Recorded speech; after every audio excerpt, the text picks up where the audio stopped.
Kilometer. Ayan.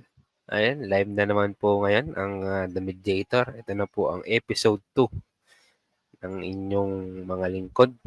At ako nga po pala ulit si Bertong Badtrip. At ang kasama ko po ay si Daus na napaka-unique ng pangalan. Ang totoo niyan, hindi naman talaga pangalan yan. Isa pang channel ko yan na ang pangalan niya, Dilis Analysis Units. Napakalupit mo talaga, Daus. No? Dilis Analysis Unit ba? Napakatuloy. Meron kasing kamatis eh.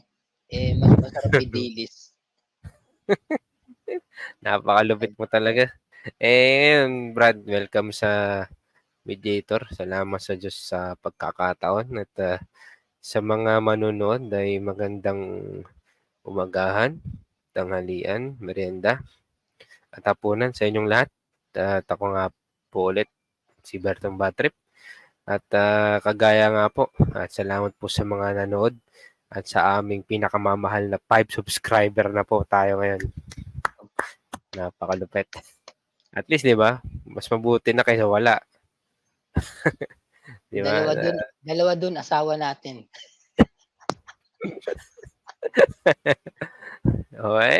At least sinusuportahan tayo, di ba? Anong topic natin ngayon? Okay, ang topic natin ngayon ay talakayan o commentary podcast natin ay ito. Una ay ang financial gurus o mga tinatawag na mga all about financial scam or financial gurus kuno o mga bagay na katulad nito ay ating pag-usapan. Ikaw tayo sa sa video, no? Magre-react tayo. Magre-react din tayo pero bago 'yan. Ikaw ba, ano bang idea mo, Brad? Ano bang sa mga financial guru na yan, ano bang masasabi mo sa mga yan? Una kong narinig yan sa sa YouTube, mga gurus-gurus na yan. Magkaroon ng social media, nagsulputan din yung mga gurus-gurus kuno. Kaya nga Ewan ko lang kung ano ang kanilang pinakahawakan para tawaging guru sila. Baka kamukha nila si Taguro. Ewan ko kung sila'y nag-aral ba, meron ba silang proper na education para matawag na o mga self-proclaim lang. Karamihan siguro self-proclaim kasi alam mo naman sa ating panahon dahil nga napakadali na ng teknolohiya, napakadali na ng social media, isang click lang, vlogger ka na, isang click lang, ano ka na, ngayon, sa mga financial guru na yan, makikita mo na parang too good to be true. Alam mo yung parang ang point of view kasi, parang niyayabang niya yung sarili niya na para bang naniniwala siya na kung ano yung nagawa niya, magagawa mo din. Pero it's all financial scheme or kumbaga sinasabi nating racket ba o strategy. Siyempre, ano bang pagkatapos yan? Magpapakilala sa financial guru. Tapos sa bandang huli, ano sasabihin? Mag-subscribe kayo at mag-avail kayo ng aming tutorial paano yumaman, di ba? Di ba, Dos? Ano mong karaniwang nakikita mo experience na ganyan? Ayun, mga nagkukwento ng tungkol sa kanilang mga success daw, kahit bata pa, may mga pinapakitang mga sasakyan. Hindi lang sasakyan, Iba, mga Ferrari, BMW. Tapos kung milyones. Yan kung sa kaalaman nating mga manunod, ako ay pumasok dati sa tinatawag na multi-level marketing o empowered consumerism o networking in short sa ating panahon na talagang napakainit dahil kaya nga ng sinasabi natin may mga legal na networking industries pero may mga problema lang kung paano i-handle. Kumbaga parang it is a basic, buy and sell, bibili ka, magiging ahente ka nila, may mga produkto sila tapos kokomisyon ka. Yun, basic buy and sell. Kaso ang nagiging problema diyan kaya nagiging more on scam dahil sa mga too good to be true na mga pinapakita. Yung sinasabi ni Brad Daws, yan yung tinatawag na hyping o yung mga tinatawag na pangha-hype. Kumbaga parang siyempre, bah, may ano 'to, may kotse. Bah, maraming pera 'to, daming ano nito, daming pera nito, parang gusto ko din, siyempre ikaw pupunta ka dun nangangarap ka ng mabago buhay mo. Tapos, naranasan mo naman daw yung ano, yung tipong, "Oh, tara may ano dito, merong ano, parang free seminar or free gano'n." Tapos networking pala. Nakarinig ka na ba o naka-experience ka na ba ng gano'n? Oo yan, lalo nung nasa college pa lang ako ang dami ng nag-aaya na dun na nagsulputan yung mga yan, mga Oo, networking, aayain kang ano, magkape. kape tayo. Open-minded ka ba? Maraming Sa'kin mga ganyan. wala naman sanang problema kung lalo kung may produkto naman. Kaso ang nagiging problema, yung produkto mo means kadalasan ano, overprice. Napansin ko Mm, overprice sila. Mabibili mo sa labas ng mas murang mga 3 beses ang mura, minsan 4. Tapos oo. minsan hindi mo pa kailangan, hindi naman kailangan. Oo, di mo kailangan tapos, na-hype ka lang kumbaga nakulitan ka lang. Sabihin Alam niya, mo eto yung mga oil na yan, oo, yung mga pahit-pahit na yan, uso yan. yung mga magic medicine na kaya daw gumamot ng lahat ng sakit. Kung Dinaig pa sana'y Diyos, eh. ano, kung sana'y yung bigas, puwede pa, talaga araw-araw ka naman talagang kumakain ng bigas, kailangan mo yun. Oo, Yun siguro i-market mo. Pero kung yung mga kung ano-ano lang na pampa-aroma lang ng room mo, oo, tas may ang mga mahal-mahal. totoo. Kasi may mga ano yan, may mga services silang din ino-offer. Ang problema niyan kasi ako mismo, siyempre naka-experience ako niyan. Ang sabi sa amin, ganito ka basta mag-invite ka lang, may kaliwa kanan ka, kahit wala kang gawin, tapos 'yan, tapos kikita ka. Ikaw naman, parang iisip mo, "Paano kaya 'to?" Sige sabi ni ano, lalagyan niya daw ako tawag upline, tsaka downline, 'no. So, sa networking industry kasi, alam naman natin na yung mga nasa tuktok lang ang talagang kumikita. Kasi ikaw kung nasa dulo ka, ang hirap mong mag-ano, umangat, Kasi na-experience ko 'yan, Kasi siyempre ang unang gagawin may produkto, gagawa ka ngayon. Kung maipapakita mo nga diyan Brad Daws yung ano, yung picture ko dati, yung ahente ako sa Cambodia. Yung kumbaga makikita mo dun na talagang kinarir ko kasi gusto kong malaman kung talagang ano ba 'to. Kasi usong-uso yun, It turns out na parang kumbaga gagawin mong negosyo kunwari ano ka downline ka lang tapos wala ka namang connection or something. Napakahirap, naranasan ko nun. Ang nakakalungkot lang kasi may kasama ako nun sa networking, isang downline din na upline ko. Siya ay security guard na may 8 o 10 anak, dami. Tapos may asawa siya security guard din. Na ano siya, yung coach ko na yun minsan na ano ko, yung para bang para sa'kin kaya hindi ko rin pinagpatuloy 'yan dahil yung tipong responsibility mo siyempre magbabayad sa'yo, magtitiwala sa'yo yung tao. Pagkatapos pababayaan mo. Tignan mo 10 yung anak tapos papakuhanin mo ng ano, magkanong halaga halos 50,000, 50,000. Ayan, 'yan kung makikita niyo, ayan, Ayan, Cambodia ako na-assign, international kami nun, Ano yan, Kasi ibig sabihin sa Cambodia ka mismo pupunta? Hindi, nung ano 'yan kasi, online kasi 'di ba 'pag online Online. international madali, eh. Pero may napapunta kami sa Papua New Guinea dito sa Pilipinas, na parang pinasal ganyan, sagot ng kumpanya. Tsaka may maraming mga free trips diyan, eh, 'no. So 'yan kung makikita niyo 'yun yung sinubukan ko dati.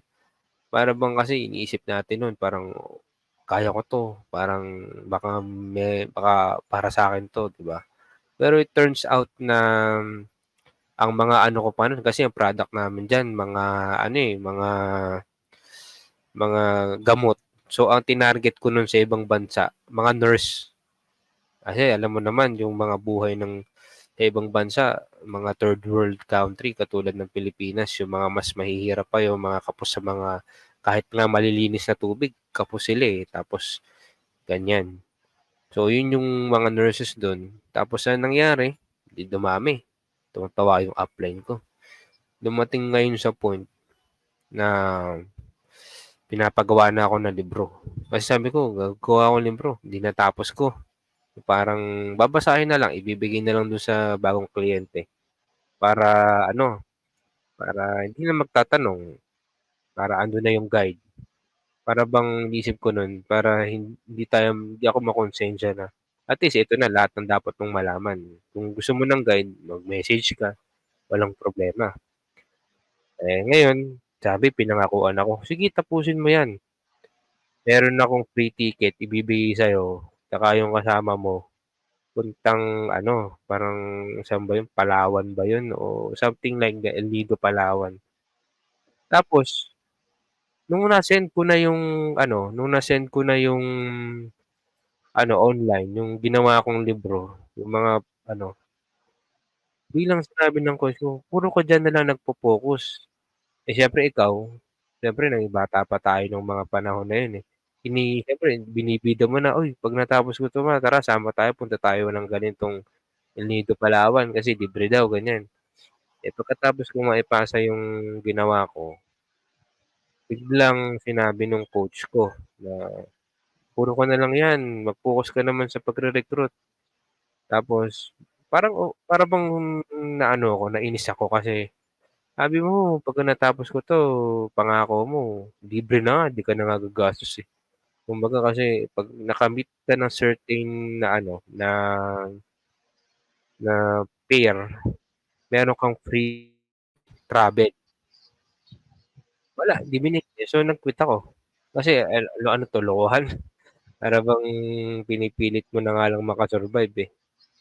So, alam na natin 'yan, yung multi-level marketing. Although ang problema kasi, yung nakikita kong problema diyan, walang problema sa product kasi legal 'yan, eh. Although sabi nga nila pricey, which is true at, bukod dun, yung system, kumbaga siyempre para bang, "O sige, sumali ka sa'kin, promise kikita ka ng wala kang gagawin." Tapos ngayon bigla na lang mawawala yung nagbayad na, ta's mawawala.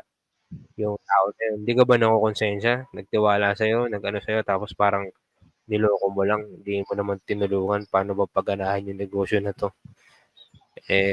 Kaya tinatawag yung networking scam dahil sa mga gano'ng mindset. Hindi naman kasi natin naiintindihan bilang mga Pilipino, hindi naman tayo kasi tulad ng mga incheck, eh, na sa bawat pamilya natin ay may, ano tayo, meron tayong negosyo na talagang bawat kanto, eh, may alam kang negosyo. So, hindi tayo minulat sa gano'n. So, kung bibigyan mo sila ng oportunidad, tulad nga ng networking, oo, dahil mako-convince sila sa'yo, ma-hype sila sa'yo. Pero magjo-join sila after nang mawala yung hype, wala na. Tapos ipo-post ka na scammer, et cetera, et cetera. Yun yung ano ko dun, eh, naaawa ako. Tuloy ko lang yung kwento ko dun kanina. Regarding dun sa security guard na may 10 anak, kumuha siya ng worth 100,000. Pinilit niya yun, inutang niya yun. Sana pinang-ano na lang niya sa anak niya. Pagkatapos, pinabayaan lang ng coach ko.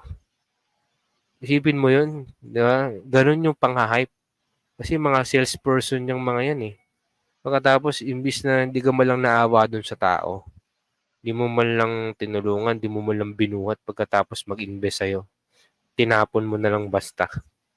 Kaya maraming mga ano yan yung mga sinasabi mga financial guru na yan. Nagpapahype lang yan kasi meron silang business na gustong i-put up.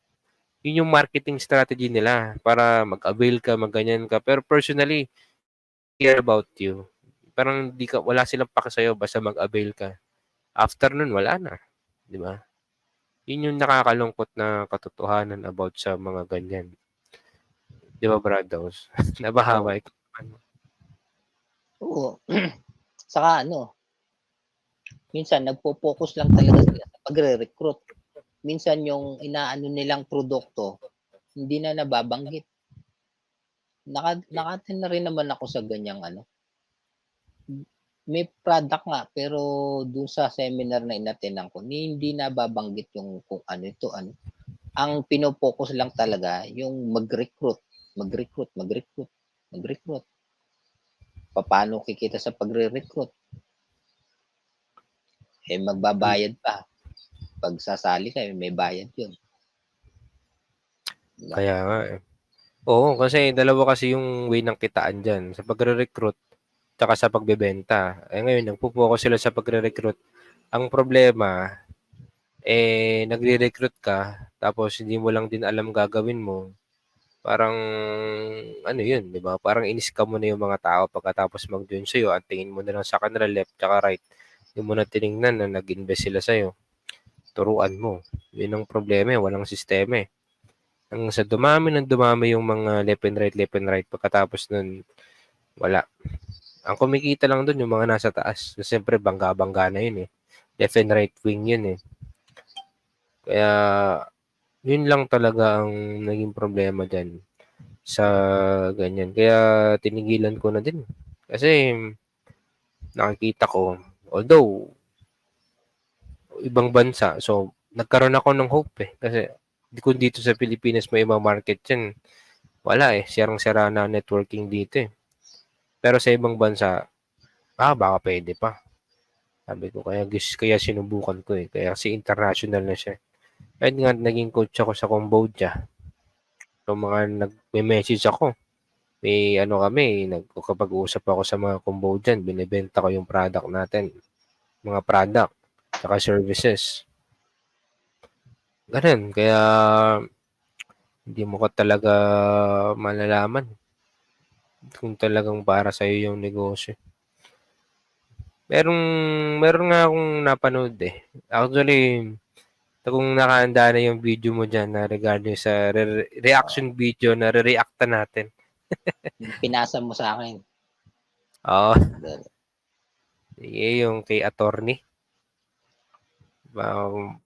Pakinggan natin. Best friend ni Rapi Tulfo. Yan ba yung best friend ni Rapi Tulfo? Okay. Tingnan na. Yan. Magandang araw mga kabatas natin at welcome sa isa namang live stream. Mga kabatas natin, mula nung binanggit ko itong si Frank Miano na ito, si Franklin Miano na ito, hindi na ako tinigilan ng YouTube Shorts mga kabatas natin tsaka yung Facebook Reels na ito na ibalandra sa mukha ko yung mga words of wisdom niya, mga kabatas natin. Ang kulit. Ang pinaka-red flag. Speaking of red flag, kasi yung pinag-usapan natin kanina, red flag. Pag kandidato, mga kabatas natin, ang pinaka-red flag sa mga kandidato, okay? Ang pinaka-red flag sa mga kandidato, sinabi nga ni Vico Soto, ay yung gumagastos ng malaki. Diba? In preparation sa elections. Okay? Alam niyo ang pinaka-red flag sa isang fake guru. Mga kabatas natin. Yung mga fake gurus ngayon, yung mga millionaire, mga young millionaire, mga successful BS nila. Alam nyo kung ano yung pinaka-red flag? Ang pinaka-red flag dyan, yung nagbebenta sila ng online course. Okay? Kung nagbebenta sila ng online course, mga kabatas natin, red flag yon. Malaking red flag yon.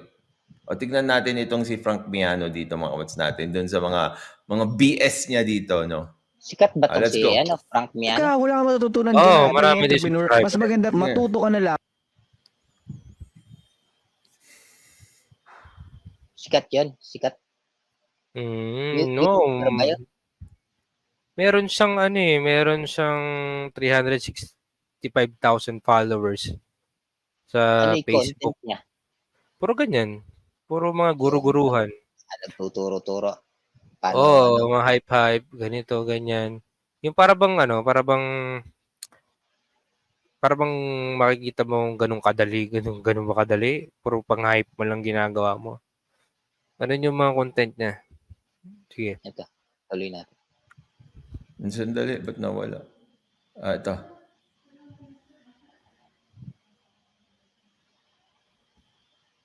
Oh, Ayan, attorney Yan. na yan. go! Go! Okay na, ready na. Ayaw. Meron akong kaibigan na pinadrop ko sa college. Kasi Okay. Doon pa lang mali na. Meron akong kaibigan na pinadrop ko sa college. Ba't mo pinadrop sa college? Ibig sabihin, hindi mo kaibigan yun.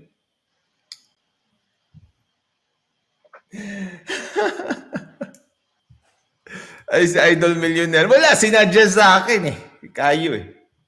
Sinadjust sa akin. Mathematics analysis. Meron akong kaibigan na pinadrop ko sa college. Ibig sabihin, hindi mo siya tinuturing kaibigan. No? Tignan mo, malalaman natin kung bakit.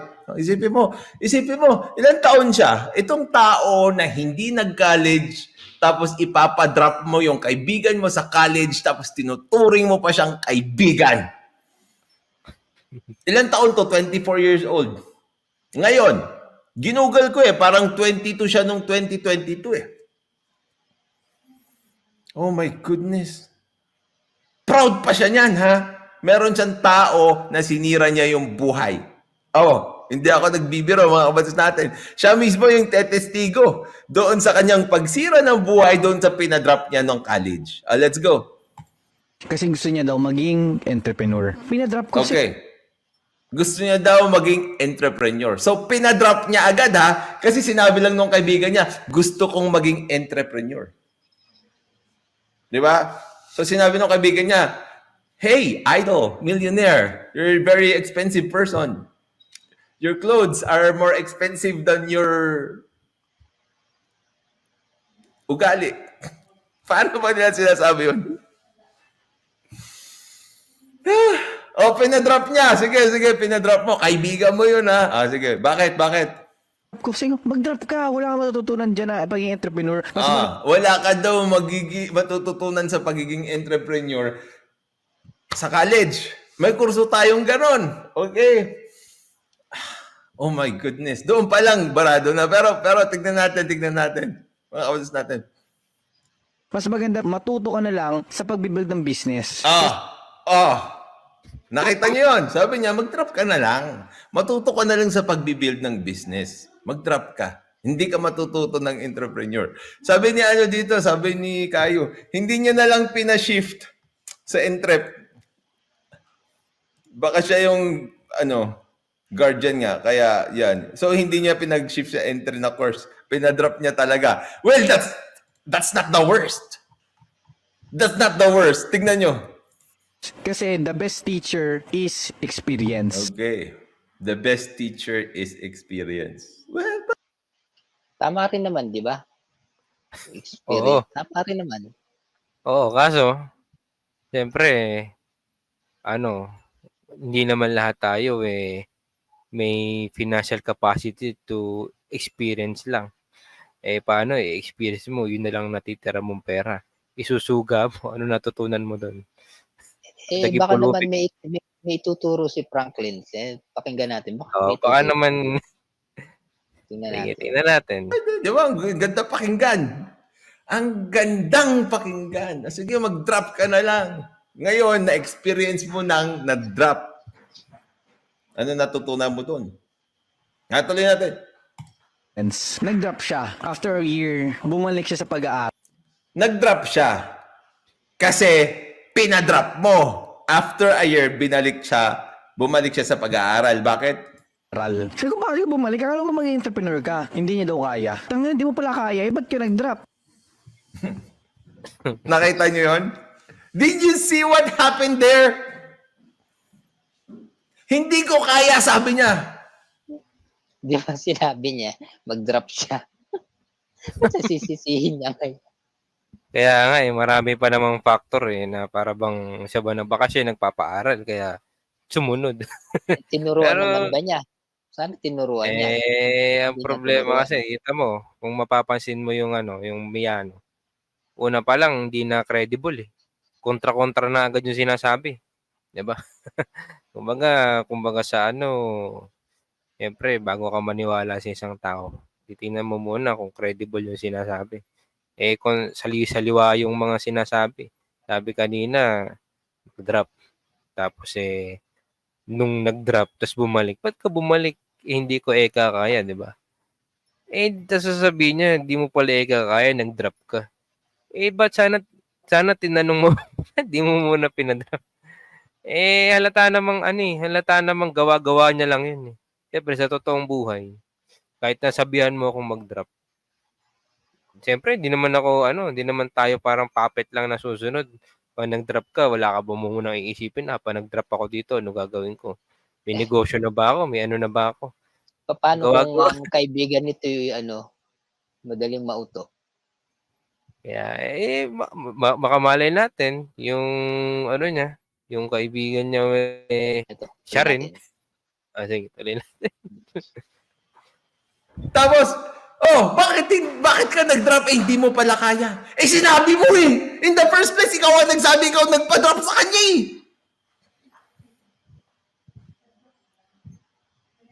Ikaw nga nagpa-drop sa kanya, di ba?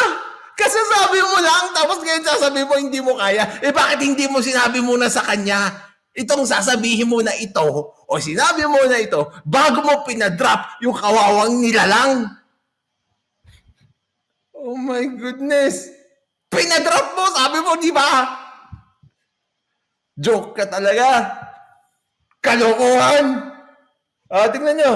Drop, isa yung isang taon mo, sana graduating ka na ngayon. So, ibig sabihin pala, Sino nagsayang ng isang taon niya? Ikaw, kasi pinadrop mo. Hindi mo man lang inalam kung kaya niya o hindi. Pinadrop mo na agad kasi experience is the best teacher. Post mo nga, bro. Tingnan nga natin. Hindi mo sinabi niya, di ba? Parang hindi mo daw kaya, ba't ka nag-drop? Sinayang mo yung isang taon. Parang wala ata sa sarili yung si Miano no? Sinasabi mag-drop. Tapos nung nag-drop, wala daw sa sarili. Wala ata siya wala sa sarili. Parang hindi niya alam yung sinasabi niya no? Siguro, ganyan siguro. Pag marami na daw pera. Parang kung ano-ano na lang sinasabi kasi siyempre, tinitingnan mo. Tingnan mo, halata namang fake Kwentong barbero. Kwentong barbero lang Tingnan mo, kung parang sabihin na natin millionaire ka. Kung titingnan mo yung tayo niya no? Parang akala mo si Bill Gates na sila Henry C nga, sila hindi naman ganyan umaste. Talaga, bilyonaryo yung mga yan. Tingnan mo tong na to. Yan, tingnan mo, niyayari siya ni Attorney Libayan. Di ba? Sige na. Ang gagawin ko kaya, pag wala na kasi, pinangalanan ko na kaya kasi yung mga anak ko Alam mo, magandang pangalan pag may tao na gusto maging teacher, pangalanan mo ng experience. Tapos, pakuhanin mo ng eduk. Best teacher lagi yun. Kasi ang pangalan niya, sir, experience, kumusta po? Ma'am, experience, kumusta po? Di ba nakita niyo kung paano niya niloloko yung tao? Oh my goodness. pala nun, mali pala yung payo ko dati na mag-drop ka kagad sa college. Ang Ayun. Siya pala ang siya ang natuto. Mali pala yung payo niya. Siya natuto. Siya Ang palit ng palokoy na to Saka yung tinasabi ni Atty. Libayan. Ginagawa na niya lang joke time Libayan pala. Na na pangalan may kayong anak mo na experiences pag-eduk mo. Ang pinupunto lang kasi ni Atty. Libayan na kailangan mo pa rin ng teacher, kailangan mo pa rin mag-aral. Kasi hindi naman hindi ka naman talaga makakakuha ng sinasabi nating magandang experience, lalo na dito sa Pilipinas, karamihan, 'di ba? Ano bang karamihan kapag hindi nag-aral, 'di ba? Karaniwan mga hard o mga blue collar job na tinatawag, 'di ba? Ito yung mga nag nagpipison, yung mga nag-aano.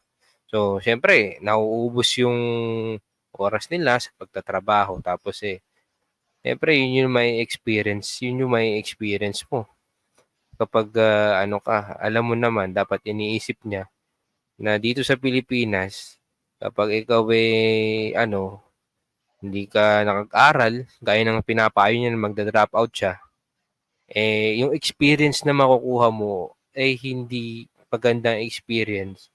Lalo na kung halimbawa makikipagsapalaran ka sa zero ka tapos paano ka naman ano nun, 'di ba? Yun yung gustong ipunto ni Attorney Libayan din na kailangan mo pa rin mag-aral. Ikaw, Brad, kung may masasabi ka, post mo lang ha. Oo, ibig sabihin kung nag-aaral ka, ibig sabihin may napatunayan ka na. Mm. Yung pa lang, 'di ba, hirap kayang mag-aral, hirap Oo. maka-graduate. Thesis At lang, saka, hirap. tsaka ang negosyo kasi risk eh. So, para bababain mo yung risk factor mo, at least kung graduate ka, hindi ka man pala rin sa negosyo, maaari kang mag-apply ng trabaho, di ba? Itong si Idol Millionaire daw, na yung kwentong barbero, mag-drop out na daw. Ng analysis niya, dahil usong-uso, matunog na si Bill Gates o yung mga sikat na mga mayayaman talaga sa buong mundo, hindi naman graduate ng college. Di ba alam mo yun, Bardaws? Alam ko naman nag-aral naman ang mga yun. Hindi lang sila nakatapos sa Harvard. Hmm. Oo, Pero bago ka makapasok sa Harvard, may natapos ka ng saka matalino ka. at saka Di si ka ano basta nun ang alam ko ang istorya nun kasi, kaya nag-drop out si Microsoft o si Bill Gates. Tama, si Bill Gates yung may-ari ng Microsoft, di ba? Dati Oo. yata, nag-resign na yata siya Oo, ngayon, dahil computer ano yung inaano niya, nakita niya na magbo-boom. Dahil may pera siya, may experience na siya, alam niya na magiging kailangan to ng tao sa buong mundo. I-relate mo ba yun sa kahit na sino? Pare-parehas pa tayo ng opportunity, pare-parehas pa tayo ng kakayahan, pare-parehas ba tayo ng mga pinagdadaanan sa buhay? Tapos Saka parang i-highlight mo na kasing talino ba tayo ni Bill Gates na kayang gumawa ng operating Microsoft. system? Oh. Kaya nga masyado kasi nag-iisip Hindi naman totoo yung hindi siya graduate. Graduate yun. Sa ibang eskwelahan nga lang. Drop out siya sa Harvard.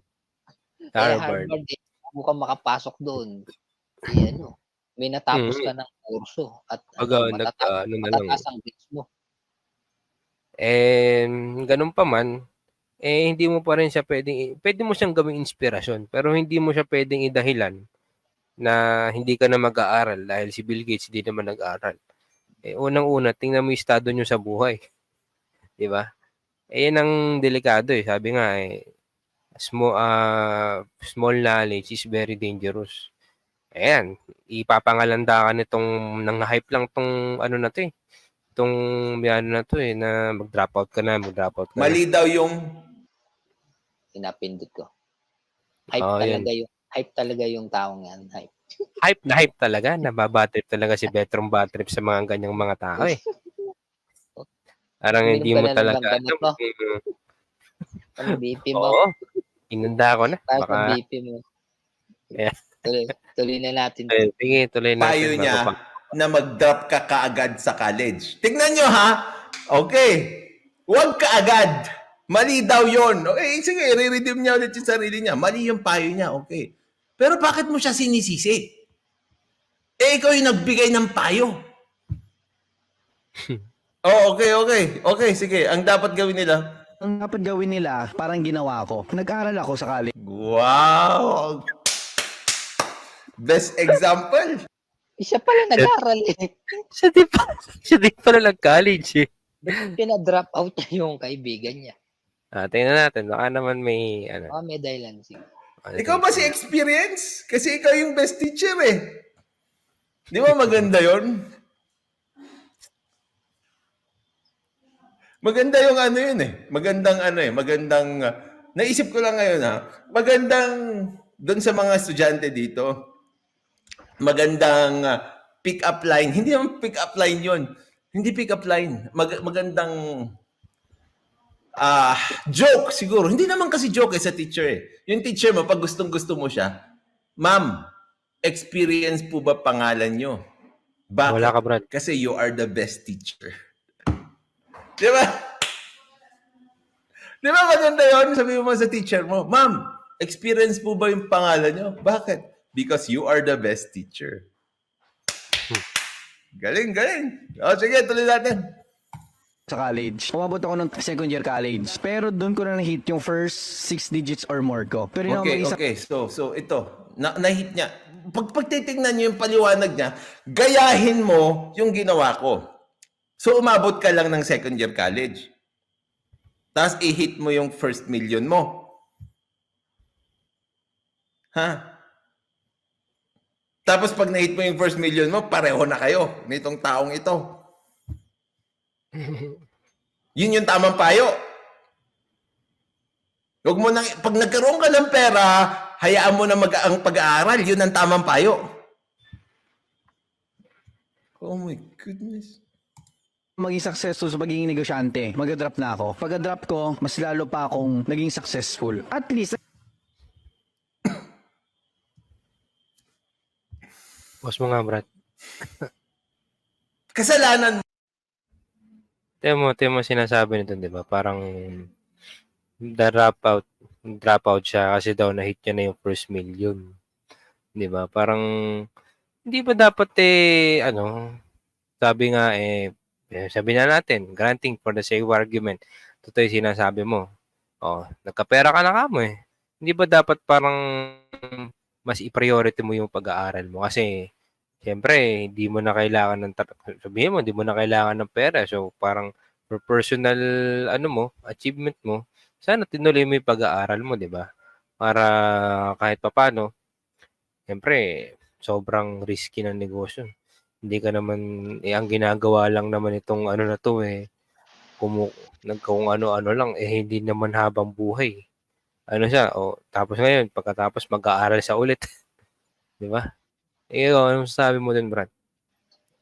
Ayun, kumita ka ng bilyon, pinag-aaral mo na yung sarili mo. Di ba? Mas mag-aaral ka pa lalo. Di ba? Tama. Kung ako yun. Kasi mas mapapalago ko pa yun. Ganun talaga dapat eh. Ewan ko dito sa na to. Nang hype lang talaga to eh. Hindi talaga totoo. Mo yun unang-una. Tapos sinisi mo siya. Kung bakit siya nag-drop. Hindi mo tinignan kung kaya niya, di ba? Ngayon, bumalik siya sa school, sinayang mo yung isang taon. Hindi niya naman kasalanan yun. Tapos ngayon, gayahin ka. Mag-drop pa rin. at least, nag-drop ako, na sure na ako. Hindi maganda. Sino ang nagda-drop na sure siya? Ikaw nga ngayon, hindi nga kami sure sa'yo eh. I call bullshit.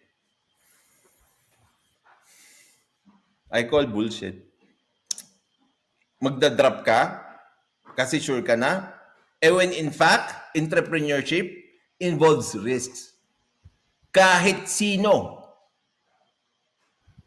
na malalaking negosyante, marami akong kilalang malalaking negosyante, hanggang ngayon nakasusunog pa rin ang ibang mga negosyo nila because it involves risks.